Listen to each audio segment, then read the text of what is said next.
एक राजकुमार था जिसके पेट में एक सांप रहता था। इस कारण उसका स्वास्थ्य हमेशा खराब रहता था। राजवैद्य की काफी कोशिशों के बावजूद वह ठीक नहीं हो पा रहा था। अपनी बीमार अवस्था से परेशान होकर राजकुमार ने अपना महल छोड़ दिया और दूसरे राज्य में जाकर मंदिर में रहने लगा। उस राज्य के राजा की दो बेटियां थीं। एक दिन उसकी बड़ी बेटी ने उससे कहा, पिताजी, आपने हमें सारी दुनिया की खुशियां दी है। छोटी राजकुमारी ने बोला, मुझे लगता है जो हमें मिला वह हमारी किस्मत में था। राजा को इस बात पर गुस्सा आ गया और उसने अपने मंत्रियों को आदेश दिया, छोटी राजकुमारी की किसी भी अजनबी से शादी करा दो और उन दोनों को राज्य से बाहर निकाल दो।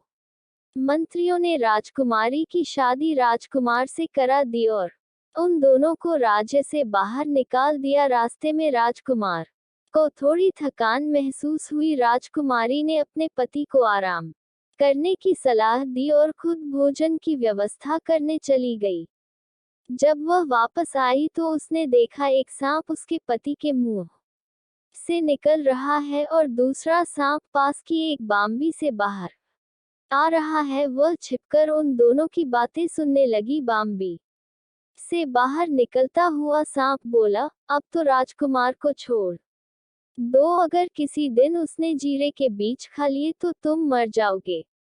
राजकुमार के शरीर में रहने वाले सांप ने जवाब दिया, अगर ऐसी बात है तो तुम क्यों उस बाम्बी में रहकर सोने के सिक्कों से भरे मटकों की रखवाली करते हो? कोई उबलता हुआ तेल बाम्बी में डालकर तुम्हारी जान भी तो ले सकता है। आपस में बहस करने के बाद दोनों सांप अपने अपने घर चले गए। राजकुमारी ने अपने पति को जीरे का बीज खिला दिया और बाम्बी में खोलता हुआ तेल डाल दिया। दोनों सांपों को मारकर उसने अपने पति की जान बचाई। फिर दोनों ने बाम्बी में छिपे सोने के सिक्के वाली मटकियां निकाल ली और उसे लेकर राजकुमार के महल लौट गए। दोनों वहां खुशी खुशी रहने लगे।